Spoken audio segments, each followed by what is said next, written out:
Hello दोस्तों, मैं आपके बीच में अर्पित सर। मैं आपको क्लास 12th के मैथ का संपूर्ण सिलेबस कराऊंगा अपने चैनल के माध्यम से। हम देखेंगे कि पहले कि 12th के सिलेबस में कितने चैप्टर हैं और हम एक एक चैप्टर को दूसरे चैप्टर से रिलेट करके पढ़ेंगे। ठीक है, तो देखते हैं आज पहली क्लास के माध्यम से हम कौन सा चैप्टर शुरुआत करते हैं। देखो, पहले हम आपको बताऊंगा कि मैथ 12th मैथ में कितने चैप्टर हैं।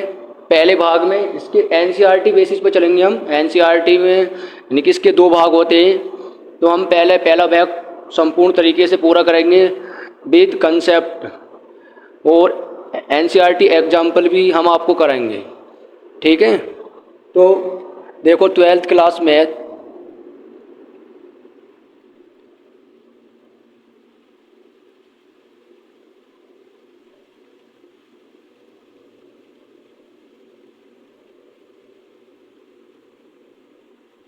हम इसमें शुरुआत करेंगे मैट्रिक्स, यानी हिंदी में बोलते हैं इसे आव्यूह। दूसरा, इसके बाद हम चैप्टर पढ़ेंगे डिटर्मिनेंट।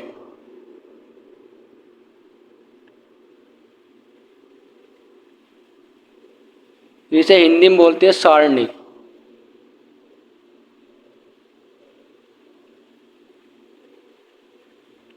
फिर इसके बाद हम पढ़ेंगे अपकलन, यानी कि कैलकुलस पोर्शन।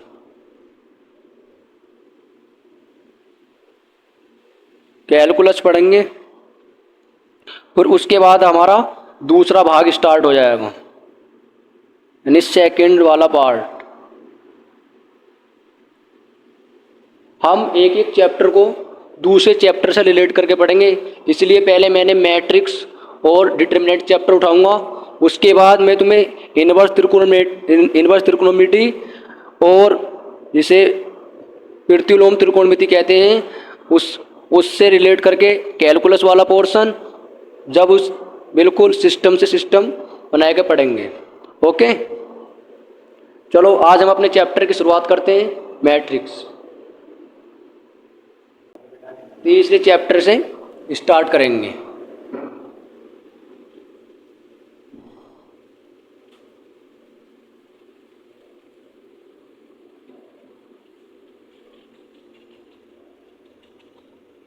हमारे चैप्टर का नाम होगा मैट्रिक्स।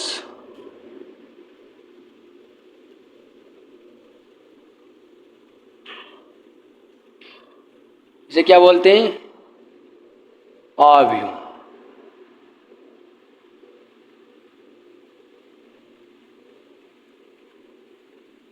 बच्चों, हम पहले जानेंगे कि आव्यूह होता क्या है। ठीक, उसकी डेफिनेशन के बारे में जानेंगे, बिल्कुल बेसिक से हाई लेवल तक चलेंगे। एनसीईआरटी तो सोल्व करेंगे ही, उसके साथ नए नए क्वेश्चन भी देखेंगे जिनसे आपको प्रॉब्लम होती है थोड़े हाई लेवल की एनसीईआरटी से। ठीक है, तो आव्यूह किसे कहते हैं, इसकी परिभाषा लिखो।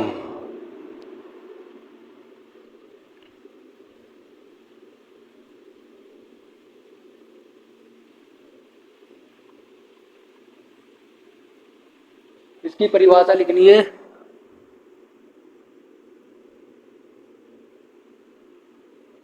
पंक्तियों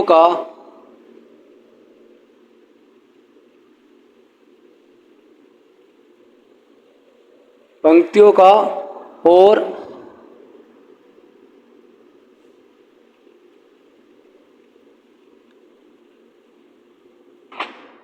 स्तंभों का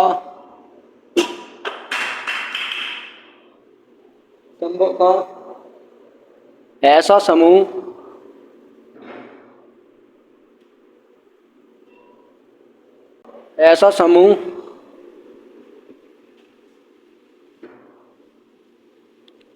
जो एक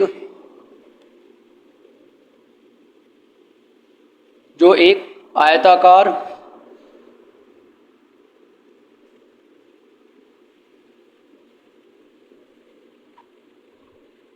सारणिक में होता है।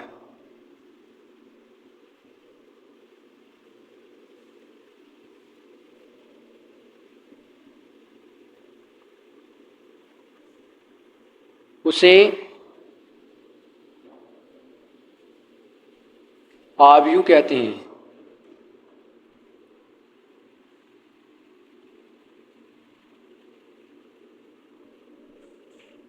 समझे? मतलब इसका कहने का मतलब है पंक्तियों और स्तंभों का एक आयताकार सारणी का जो समूह होता है, मतलब एक आयत के अंदर इसके एक आयत होता है, इसके अंदर एलिमेंट होते हैं। जैसे एलिमेंट होते हैं, जो इनों का जो समूह होता है इसी को ही आव्यूह कहते हैं। ठीक है, नोट करना हो नोट कर लो। अब आगे चलते हैं, अभी से आगे आगे चलते हैं। अब हम तुम्हें मैट्रिक्स के बारे में बताएंगे पूरा, बिल्कुल बेसिक से।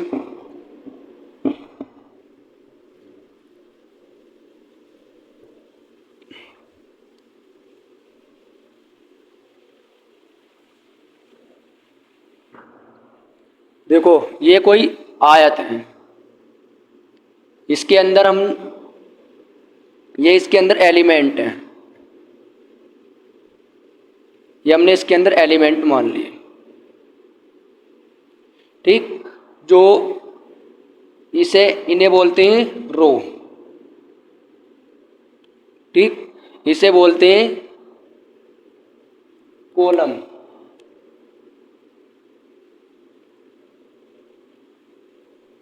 इसे बोलेंगे कॉलम।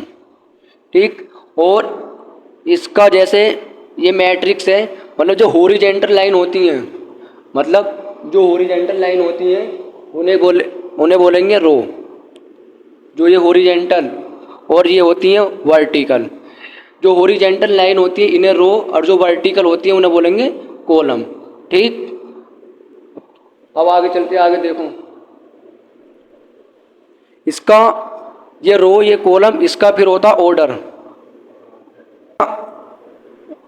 फिर ये जैसे मैट्रिक्स है, इसका ऑर्डर होता है, यहाँ इसके यहाँ ऑर्डर लिखेंगे, इसे हम लिख सकते हैं आई इंटू जे। ठीक, अब चलो इससे आगे देखते हैं थोड़ा और डिटेल में। देखो एक मैट्रिक्स है,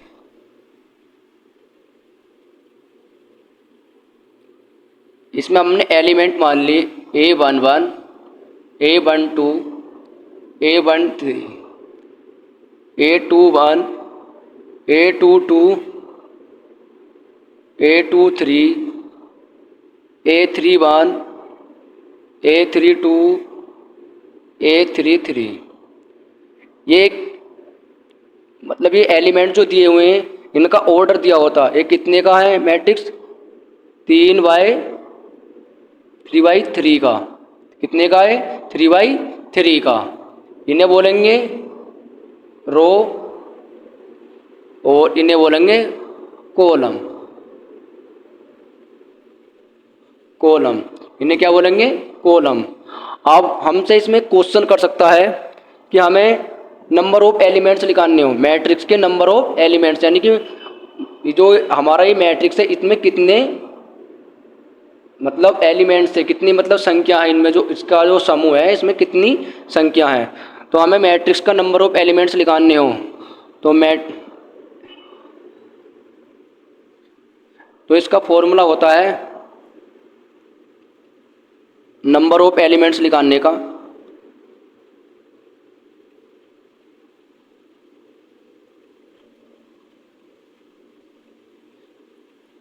आई इंटू जे, यानी कि इनकी मल्टीप्लाई कर लेते हैं। जैसे हम इसकी मल्टीप्लाई करेंगे 3 × 3 की तो आएगा 9, तो इसमें कितने एलिमेंट हो जाएंगे? 9। तो इस फॉर्मूला को याद रखना है अगर हमें किसी मैट्रिक्स के नंबर ऑफ एलिमेंट्स निकालने हो। ठीक, समझ में आ रहा है? इसे हम एक तरीके से और लिख सकते हैं,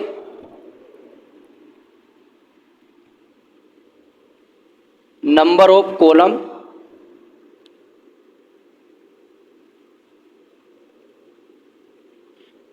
multiply number of rows, sorry,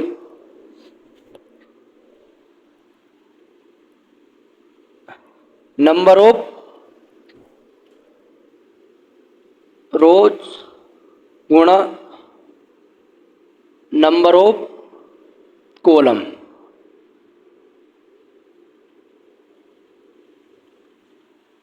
number of column, ठीक। ये है मतलब ये आई जो इसे बोलेंगे नंबर ऑफ रो, और जो जे है इसे बोलेंगे नंबर ऑफ कॉलम, ठीक। आया समझ में? अब और आगे चलते हैं। चलो हाँ ही समझो। इसे जो ये होता 3 इंटू मतलब 3/3 का, इसे बोलेंगे ऑर्डर। इसे क्या बोलेंगे? ऑर्डर, ठीक। समझ में आ रहा है?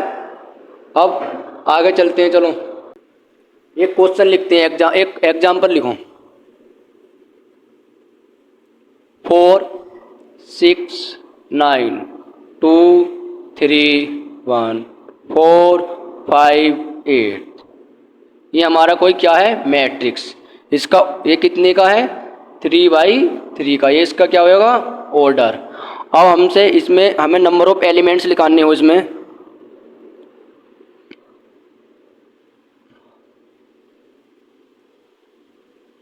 मैंने क्या अभी आपको फॉर्मूला बताया था नंबर ऑफ एलिमेंट्स का?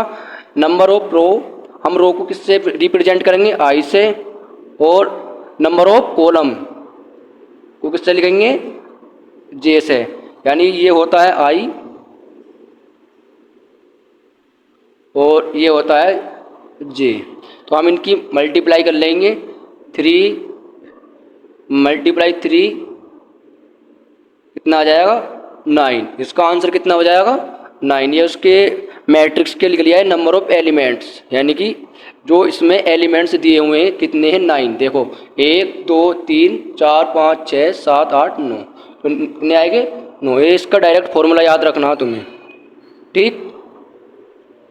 अब हम पढ़ेंगे आगे चल के मैट्रिक्स के प्रकार। मैट्रिक्स कितने प्रकार के होते हैं? बिल्कुल हम तुम्हें उस लेवल से पढ़ाएंगे, बिल्कुल बेसिक से हाई लेवल तक विद एनसीईआरटी एग्जाम्पल। हम पढ़ेंगे आव्यूह के प्रकार, यानी आव्यूह कितने प्रकार के होते हैं। हम क्या पढ़ेंगे? आव्यूह के प्रकार, यानी कि type of matrix, types of matrix, आव्यूह के प्रकार। क्या पढ़ेंगे? आव्यूह के प्रकार, ठीक। आव्यूह कितने प्रकार के होते हैं? हम बिल्कुल एक एक टाइप बिल्कुल शानदार तरीके से बताएंगे। आप देखो हमारा पहला प्रकार क्या होता है मैट्रिक्स का? नंबर 1। पहले प्रकार को बोलेंगे हम रो मैट्रिक्स, इसे बोलते हैं पंक्ति आव्यूह।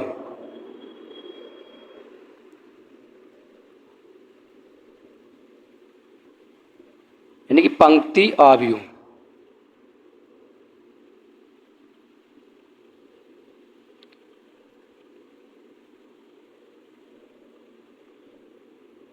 बिल्कुल एकदम बेसिक से चलेंगे। पंक्ति आव्यूह कितना क्या होता है? इसमें नंबर ऑफ रोज कितनी होती है? 1। यानी कि इसमें जो रो होती हैं, रो की संख्या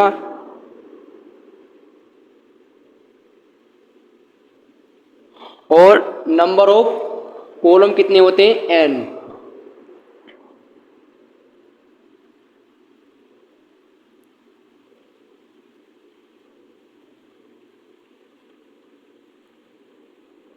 नंबर ऑफ कॉलम कितने होते हैं? n। जैसे एक एग्जाम्पल है, ए कोई मैट्रिक्स है, ठीक। ये हमने कोई एक हमने मैट्रिक्स मान लिया। इसमें होएगी रो, जैसे ये कोई रो है, ये है रो, ठीक। ये मतलब ये n टाइम तक कितनी भी हो सकती है, नहीं n टाइम से। तो हमारे जो इसमें रो है, मतलब रो हो जाएगी इसमें 1, मतलब ये उसकी रो है मतलब 1, ठीक। और जो इसके कॉलम होंगे वो होंगे कितने? n। तो ये होएगा पंक्ति आव्यूह यानी कि रो मैट्रिक्स। ठीक है, अब इससे अगला टाइप होता है कौन सा? अगला टाइप देखो, अगले टाइप को बोलेंगे कॉलम आव्यूह। अगले टाइप को क्या बोलेंगे? कॉलम आव्यूह।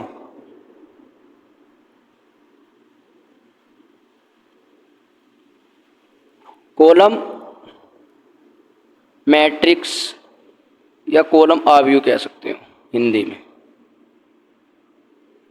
ठीक, इसमें जो नंबर ऑफ रोज होंगी n और नंबर ऑफ, इसमें नंबर ऑफ रोज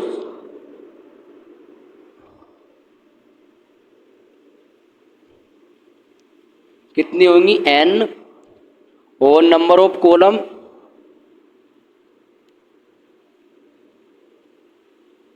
कितना होएगा? 1। इसका एग्जाम्पल देखो,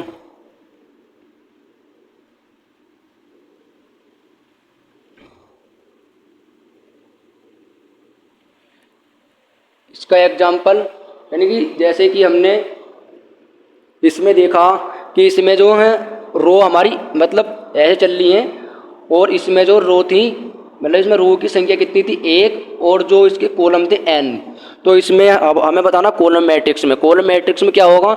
इसमें रो तो होएगी n और जो इसके नंबर ऑफ कॉलम की संख्या होएगी वो होएगी 1, जैसे कि 2, 3, -4। तो देखो इसमें कॉलम, इसमें मतलब जो रो हैं वो कितनी है? n हो सकती हैं, और जो इसका जो कॉलम जो होंगे उसका वो कितना होएगा? 1। जो इसका कॉलम कितना होएगा? 1। ठीक, आया समझ में? नोट करना हो नोट कर लो। अब आगे चलते हैं, अब इसका हम तीसरा टाइप देखेंगे। अब हम तीसरा प्रकार पढ़ेंगे इसका, जिसे बोलेंगे स्क्वायर मैट्रिक्स। स्क्वायर मैट्रिक्स मतलब क्या होता है? वर्ग आव्यूह। तीसरा है स्क्वायर मैट्रिक्स, जिसे हिंदी में बोलेंगे वर्ग आव्यूह। वर्ग आव्यूह, वर्ग आव्यूह क्या होता है? इसमें जो है नंबर ऑफ कॉलम और नंबर ऑफ रोज इक्वल होती हैं। जैसे कि जैसे वर्ग होता है इसमें हमारी मतलब चारों भुजाएं समान होती है जैसे वर्ग में, ऐसी इस मैट्रिक्स का है मतलब इसमें नंबर ऑफ कॉलम और नंबर ऑफ रोज जो हैं बराबर होती हैं। ठीक, जैसे कि इसका लिख लो, यानी नंबर ऑफ रो बराबर होती हैं किसके? नंबर ऑफ कॉलम के।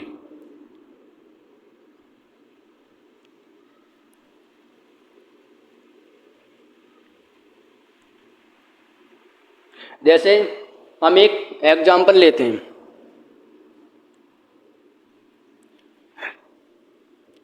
ये कोई मैट्रिक्स है A11, A12, A13, A21, A22, A23, A31, A32, A33। इसमें रो कितनी है और कॉलम कितने हैं? इसमें 3 रो हैं और 3 ही कॉलम हैं। तो इसमें नंबर ऑफ रो और नंबर ऑफ कॉलम कितने? इक्वल हैं, बिल्कुल। समझे? जो ये होता है ये मतलब जो इसके बीच में मतलब A12 और A13 और ये A31 और A32 के बीच में जो ये एलिमेंट बचते हैं A11, A22, इन्हें क्या बोलते हैं? डायगोनल। इन्हें बोलेंगे डायगोनल।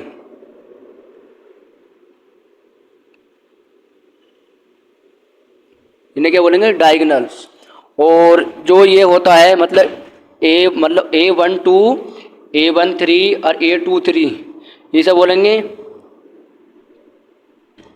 अपर। इसे ऊपर वाले को क्या बोलेंगे? अपर डायगोनल।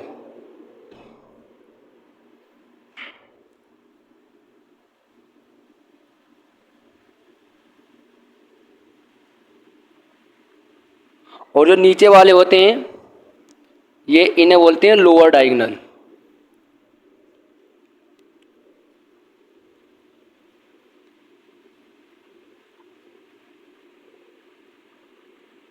ठीक, हम और इसके बारे में डायगोनल मैट्रिक्स के बारे में हम अलग से और टाइप में बना के पढ़ेंगे, और मैंने तुम्हें बाकी यहीं बता दिया है। नहीं, इसके हम एक डायगोनल मैट्रिक्स अलग होता है, उसके बाद हम डिटेल से पढ़ेंगे उसके बारे में। समझ में आया? मतलब स्क्वायर मैट्रिक्स का मतलब होता है इसमें नंबर ऑफ कॉलम्स और नंबर ऑफ रो इक्वल होते हैं। ठीक, इसमें जो हमारी कॉलम, जितने हमारे कॉलम होंगे उतनी हमारी रो होंगी। जैसे मैट्रिक्स मैंने तुम्हें बताया कि ये हमारा कोई मैट्रिक्स है, इसमें जो 3 रो हैं और 3 कॉलम है, तो इसमें नंबर ऑफ जो नंबर ऑफ रोज हैं और नंबर ऑफ कॉलम है वो हमारे इक्वल होंगे। आया समझ में? ठीक, अब हम इसका अगला टाइप पढ़ेंगे। चौथा टाइप है आइडेंटिटी मैट्रिक्स, जिसे बोलेंगे हिंदी में तत्समक आव्यूह।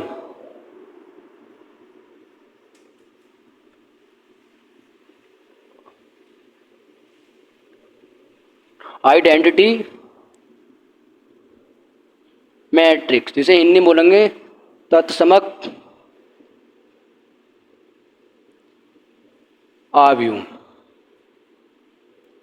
ठीक,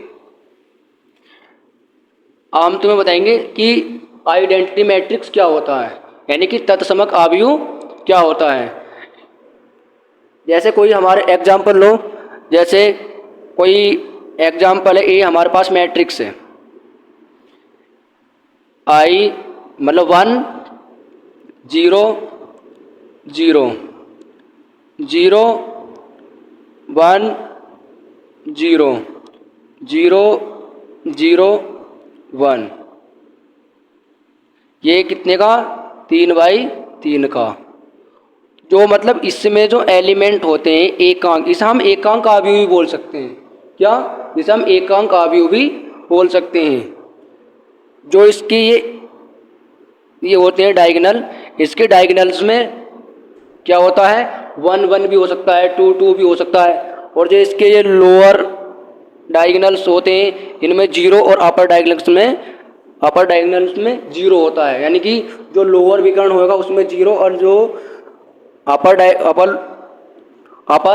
डायगोनल्स होगा उसमें 0 होंगे। लेकिन जो इसका जो डायगोनल्स होंगे बीच वाले, इनमें जो है इनकी जो एलिमेंटों की संख्या या तो 1 1 2 2 ये हो सकती है। इसे क्या बोलेंगे? तत्समक आव्यूह। इसे क्या कहते हैं? Identity matrix. ठीक, इसे हम आई से रिप्रेजेंट करते हैं। इसे हम आई से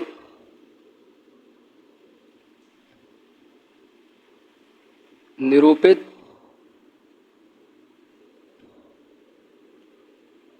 कर सकते हैं। ये क्या है? एक हमारा जो हमारा ए है, ये क्या है? हमारा आइडेंटिटी मैट्रिक्स। यहाँ हमने क्या लिख दिया? आई।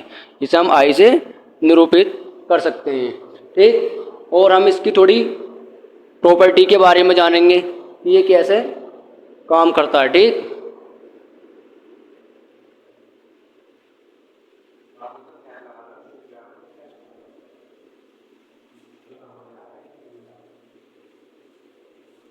जैसे कि मैं इसका मतलब हमारी एनसीईआरटी बुक में तो नहीं दिया, लेकिन मैं इसके थोड़े से मैं तुम्हें 1 2 कंसेप्ट लिखवा रहा हूँ। जैसे कि एक कंसेप्ट लिखो पहला। अगर हमारे पास आई इनवर्स का इनवर्स निकलवाए तो इसका इनवर्स हमेशा क्या होता है? आइडेंटिटी मैट्रिक्स होता है।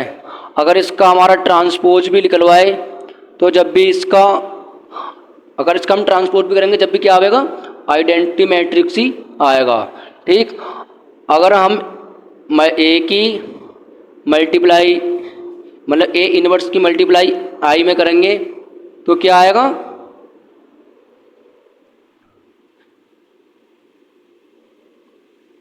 आइडेंटिटी आएगा। ठीक, अब इससे अगला टाइप पढ़ेंगे।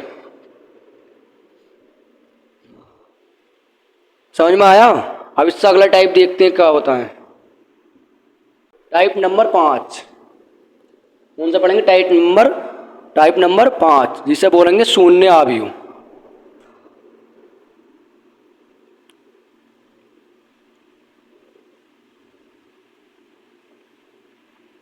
यानी जीरो मैट्रिक्स।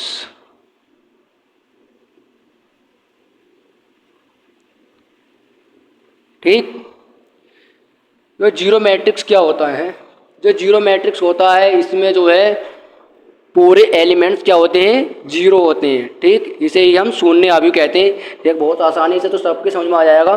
जो हमारे जैसे कोई मैट्रिक्स है इसमें सारे एलिमेंट क्या होंगे, zero zero zero zero zero zero, इसे क्या कहेंगे, शून्य अवयव।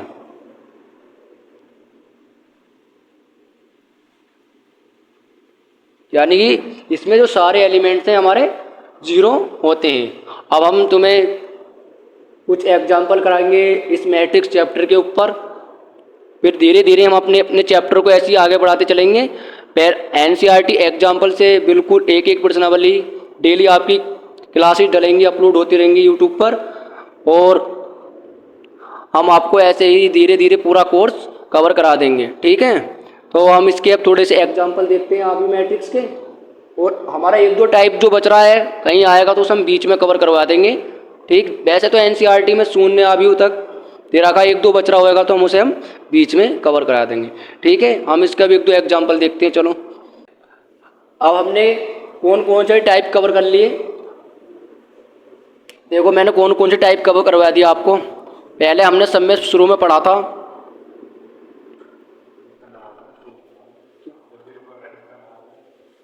सबसे पहले हमने कौन सा टाइप पढ़ा था, रो मैट्रिक्स। दूसरा टाइप पढ़ा था हमने कॉलम मैट्रिक्स। तीसरा टाइप पढ़ा हमने, तीसरा टाइप कौन सा पढ़ा हमने,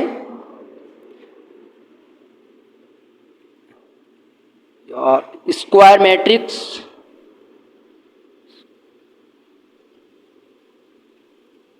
चौथा कौन सा पढ़ा,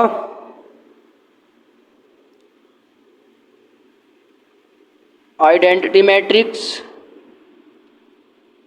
पांचवा पढ़ा जीरो मैट्रिक्स। और हमारे दो टाइप और बच रहे हैं, मैं उन्हें अभी कवर कराऊंगा। एक तो हमारा बच रहा है छठा टाइप, स्केलर मैट्रिक्स। दिखाई दे रहा है,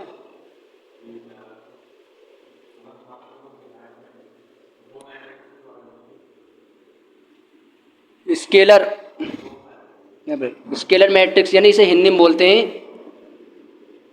अदिश आव्यूह। स्केलर का मतलब होता है अदिश आव्यूह। और एक हम पढ़ेंगे डायगोनल मैट्रिक्स, जो मैंने तुम्हें स्क्वायर मैट्रिक्स में बताया थे डायगोनल्स, उस वाले का हम एक अलग टाइप पढ़ेंगे, डायगोनल मैट्रिक्स, जिसे बोलेंगे विकर्ण आव्यूह।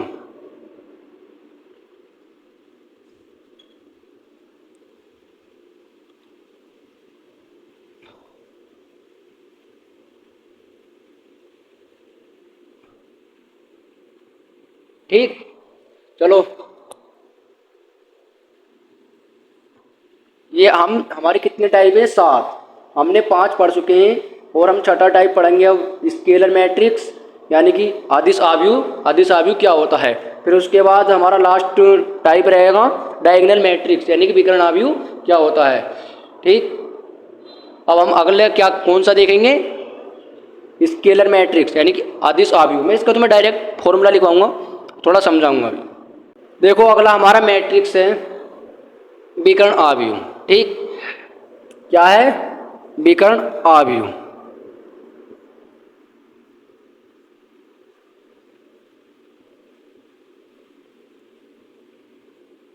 इंग्लिश में बोलेंगे डायगोनल मैट्रिक्स। डायगोनल मैट्रिक्स क्या होता है, यानी कि इसकी डेफिनेशन होती है वर्ग आव्यूह को ही, या वर्ग आव्यूह को ही डायगोनल मैट्रिक्स कहते हैं। क्या, वर्ग आव्यूह को ही डायगोनल मैट्रिक्स कहते हैं। जो अभी मैंने तुम्हें पीछे बताया था एक टाइप वर्ग आव्यूह, जिसे स्क्वायर मैट्रिक्स कहते थे, जिसकी रो और कॉलम बराबर थे, उसको ही हम विकर्ण आव्यूह कहेंगे। यानी कि इसका लिख लो थोड़ा सा, वर्ग आव्यूह को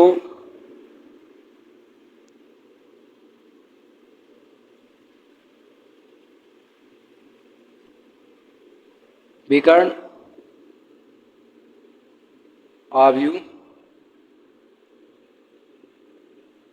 कहते हैं। ठीक, एग्जाम्पल देखो इसका।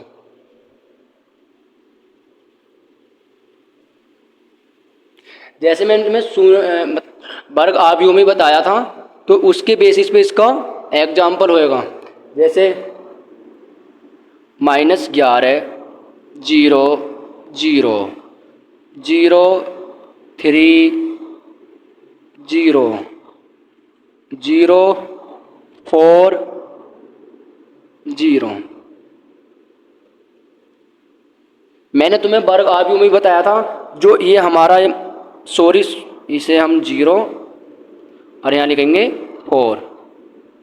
जैसे मैंने तुम्हें वर्ग आव्यूह में बताया था, जो हमारे बीच वाले होते हैं एलिमेंट, इन्हें क्या कहते हैं? इन्हें ही हम क्या कहते हैं? Diagonal matrix. क्या कहते हैं? नहीं, विकर्ण आव्यूह।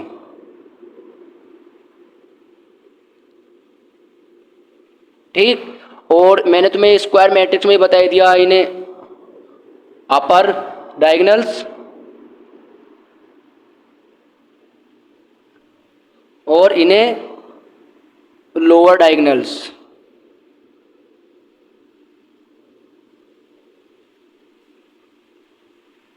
ठीक, इन्हें लोअर डायगोनल्स कहते हैं। अब हम इससे अगला टाइप पढ़ेंगे, कौन सा? अदिश आव्यूह, जिसे कहेंगे हिंदी में, इंग्लिश में कहेंगे स्केलर मैट्रिक्स। क्या? स्केलर मैट्रिक्स,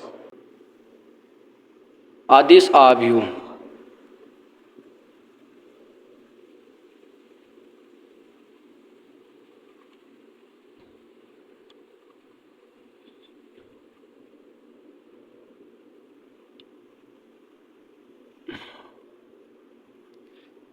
स्केलर मैट्रिक्स क्या होता है, यानी कि अदिश आव्यूह क्या होता है? जो विकर्ण, मतलब ये हमारे 3 मैट्रिक्स है, एक स्क्वायर मैट्रिक्स, एक डायगोनल मैट्रिक्स और एक स्केलर मैट्रिक्स। ये तीनों एक दूसरे से क्या करते हैं? रिलेट करते हैं। ठीक, अब इसकी भी डेफिनेशन बिल्कुल पिछले वाला जो हमने पढ़ा था विकर्ण आव्यूह, उसके बेसिस पे हो जाएगी। यानी अदिश आव्यूह किसे कहते हैं? यानी विकर्ण आव्यूह को ही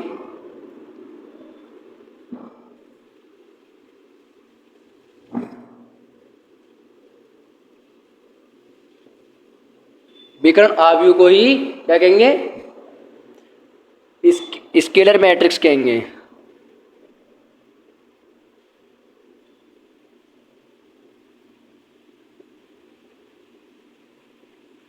कहते हैं। ठीक है, इसका एग्जाम्पल देखो।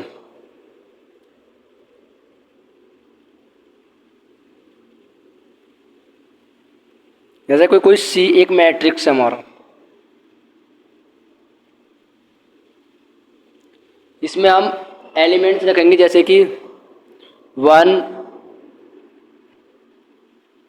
0, 0, 0, 1, 0, 0, 0, 1।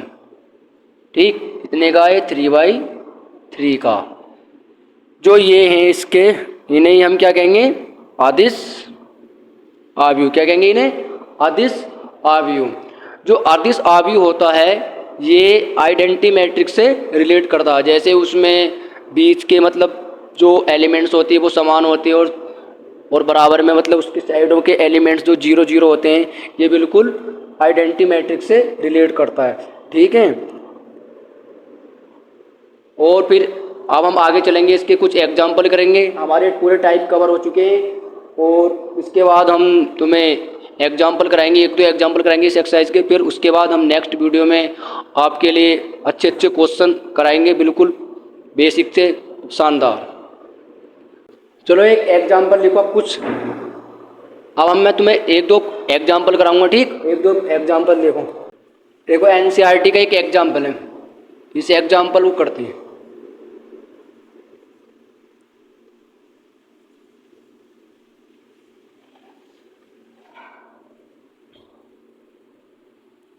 देखो एनसीईआरटी का एक एग्जाम्पल है, एक मैट्रिक्स दे रखा हमें,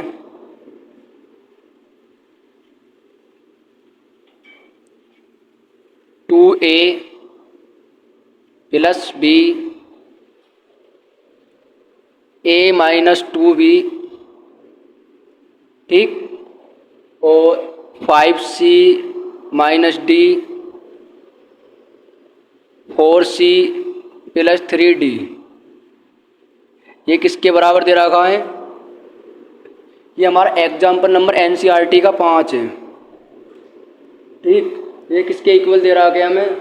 4 माइनस 3 11 और 24। आप इतना तो जानते होंगे, जब दो मैट्रिक्स बिल्कुल समान होते हैं, जैसे कि ये 2x2 का है, ये भी 2x2 का मैट्रिक्स है, यानी कि इसमें दो रो हैं और दो ही कॉलम है, तो हमारी जो हमारा जो एलिमेंट दिए होते हैं वो एक दूसरे के इक्वल मान लेते हैं इन्हें, ठीक। जैसे कि हम पहला मान लेते हैं 2a प्लस b बराबर 4 हो जाएगा। एक हमने ये कर लिया इसके इक्वल, इसे हम इक्वेशन नंबर 1 भी मान सकते हैं। दूसरा है a माइनस 2b बराबर कितना? -3, इसे इक्वेशन नंबर 2 मान सकते हैं। एक 5c minus D is equal to 11, इसे इक्वेशन नंबर 3 मान सकते हैं। और एक 4c प्लस 3d, इसे इक्वेशन नंबर 4 मान सकते हैं। इसमें कितनी इक्वेशन बन गई? 4। और हमें क्या करना है इसमें? हमें इसमें a b c d के मान निकालने हैं, ठीक। अब हम पहले इस फर्स्ट और सेकंड से ए बी के मान निकालेंगे, फिर थर्ड और फोर्थ से सी डी के मान निकालेंगे, ठीक है। तो अब बिल्कुल अच्छे समझना, हमें क्या करना है, हमें पहली वाली इक्वेशन में 4 से मल्टीप्लाई कर देनी, 2 से मल्टीप्लाई कर देनी। कितने से? 2 से। पहली वाली इक्वेशन में कितने से मल्टीप्लाई कर देंगे? 2 से, क्योंकि हमें एक पद काटना होता है इनमें। क्या? एक पद काटना होता है। तो हम इसमें 2 से मल्टीप्लाई करेंगे फर्स्ट इक्वेशन में, तो कितना हो जाएगा? 4a plus 2b is equal to 4 दूनी 8। अब सेकंड वाली को लिख लेंगे a माइनस 2b बराबर 3। अब इन्हें हम सोल्व करते हैं, तो ये माइनस हो जाए, ये हमारे प्लस माइनस क्या होंगे? प्लस माइनस क्या होंगे? कट जाएंगे, प्लस माइनस कट जाएंगे, और इन्हें हम जोड़ लेंगे। 4a और a कितने होएगा? 5a, और 8 और 3 कितने होएंगे? 11।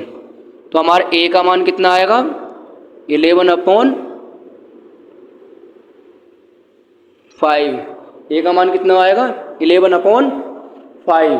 अब ऐसे ही हम इस a की वैल्यू जो है किस में पुट करेंगे, मतलब a का मान a में पुट करने के बाद फिर हम उसके बाद निकालेंगे हम b का मान। तो a का मान कोई सी इक्वेशन में भी रख लो, हम a का मान किस में रख रहे हैं? इक्वेशन नंबर 2 में रख रहे हैं। a का मान इक्वेशन नंबर 2 में रखने पर इधर कर दे रहा हूँ।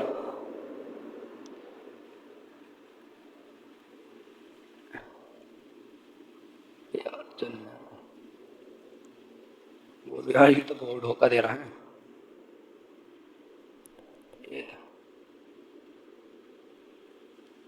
a का मान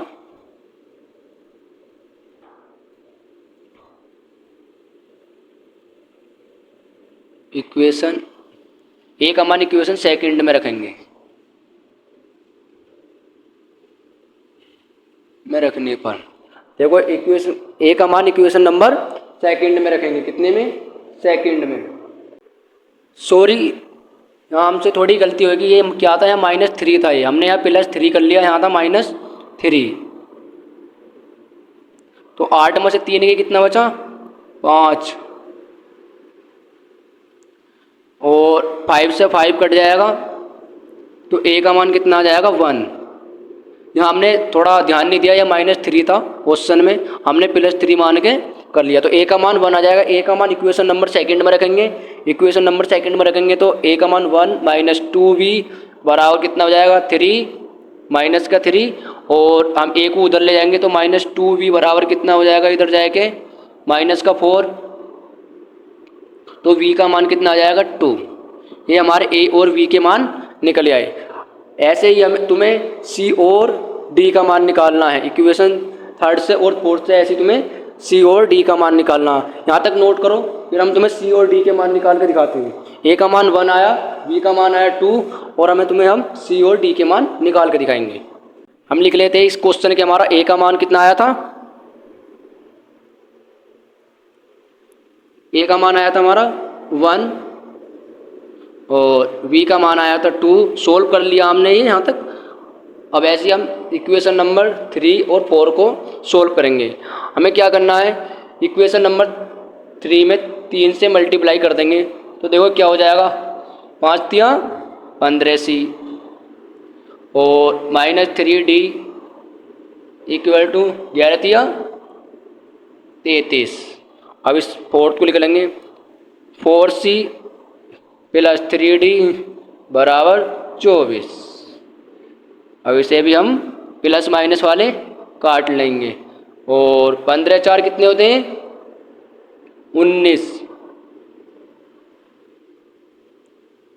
19C इक्वल टू, और 33 और 24 कितने हो जाएंगे, 57। 19 तिया 57, तो सी का मान कितना आएगा, 3। सी का मान कितना आएगा, 3। इस सी का मान हम इक्वेशन नंबर किस में रखेंगे, कोई सी में रख लो, या तो 3 में रख लो या 4th में। तो हम इक्वेशन नंबर 3 में रखेंगे। सी का मान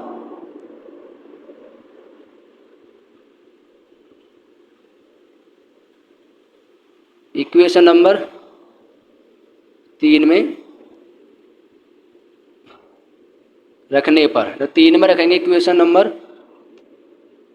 3 में रखेंगे सी का मान, तो 5 × 3 - D बराबर 11। तो 5 तिया 15, हम 15 को इधर ले जाएंगे तो -D इक्वल टू 11 - 15। तो D यानी कि 11 कितना प्लस का है और ये कितना 15 माइनस का, तो कितना बचेगा, माइनस का 4। ये हमारा कटेगा, तो D बराबर आएगा 4। तो हमारे इस क्वेश्चन के मान कितने आए थे, A बराबर 1, B बराबर 2 और C बराबर 3 और D बराबर 4। D बराबर 4, समझ में आया। और हम ऐसे ही आपको हम धीरे धीरे बिल्कुल बेसिक से एडवांस तक ले चलेंगे।